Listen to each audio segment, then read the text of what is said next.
But let's put the spotlight on metal counters a bit more, and let me bring on board Gaurang Shah to talk about the entire metal sector. How is it looking like at this point in time? Also, we have Ruchi Jain who's joining us on the technicals. A very good morning to you, Gaurang, as well as good morning to you, Ruchit.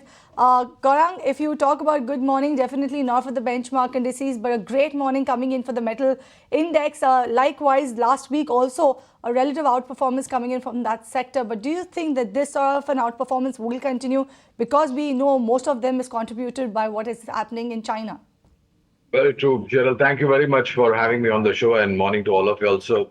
I think the stimulus steps that have been taken by China has given momentum as far as the metal uh, index or metal stocks are concerned, whether it is ferrous or non-ferrous. Momentum possibly can continue because, as we all know, Cheryl, news flows from China has its impact on the positive side or the negative side, depending upon which way the flow of the news flow is. But I guess this can possibly put in breather in terms of earnings improvement also, not to forget.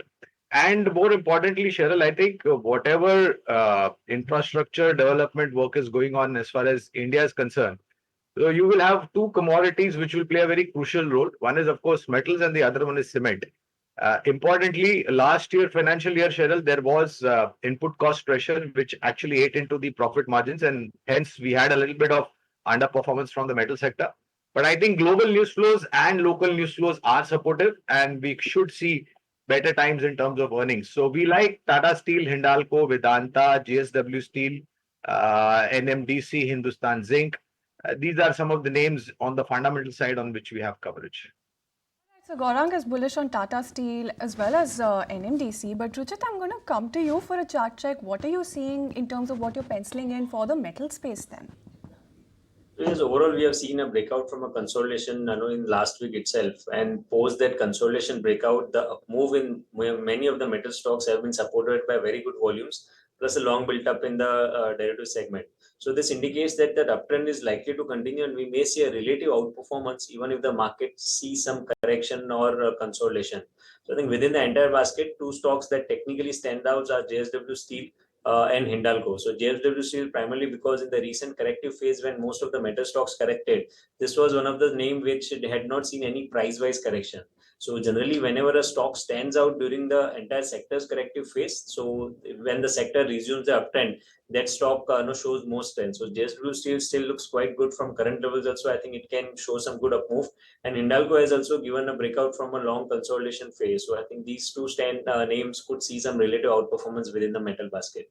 Welcome back. You're watching Buy Now, Sell Now on ET Now, show where we get you answers for all of your stock-related queries. We have our experts already waiting by patiently. Remember, viewers, you can write to us on the number flashing on your screen, and each time you write to us, do remember to mention your name, the stock that you're looking to invest in, mention that name as well. And if you've already invested in the stock, mention the buy price, the quantity, as well as the time horizon, and that way our experts will be able to help you better.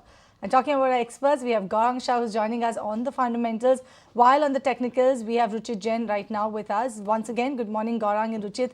Thank you so much for joining us on ET Now. And let me take the first query that I have.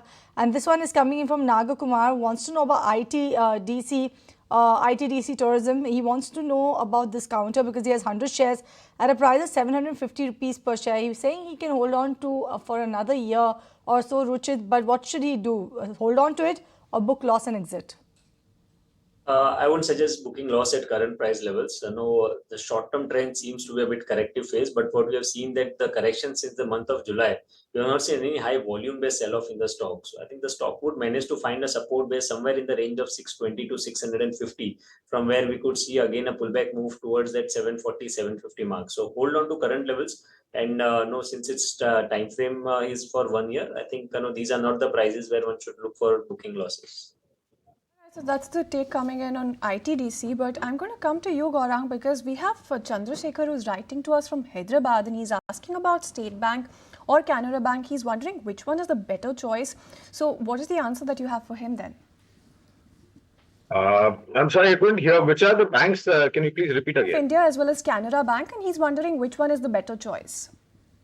So Canara Bank, we have a fundamental coverage, and SBI also, we do have a coverage on the fundamental side. Now, if I have to pick from Either of them, if my capacity is limited in terms of investment idea, then given the correction that we've seen in State Bank of India post the sell side reports that we saw about week 10 days back, I think somewhere close to about 790 current levels, downside looks to be protected.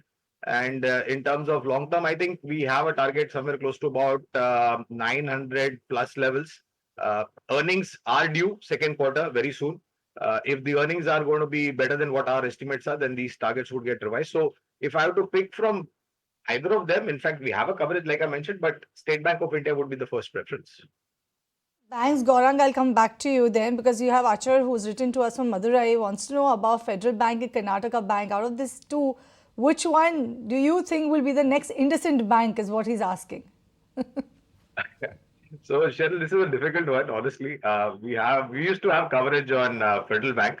Our targets were somewhere close to about 190 to 200. Those targets are in place. So we have a book profit recommendation on Federal Bank of India, on Federal Bank, I beg your pardon. On Karnataka Bank, again, no specific coverage because we don't have a coverage over here. We used to cover it some time back. But given you mentioned about the next IndusInd Bank. So I would say that go and invest in IndusInd Bank. I think we at current levels, the upside is very much there. It's been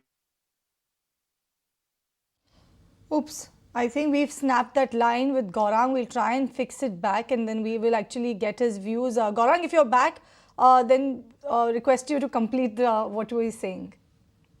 Sorry, there was an interruption on the Wi-Fi. So I would say that go and invest into IndusInd Bank. Federal Bank, like I mentioned, we have a book profit recommendation, sell recommendation, and risk reward is extremely favorable in IndusInd Bank. 1800 plus is the target. So I would say that IndusInd Bank would be a better choice.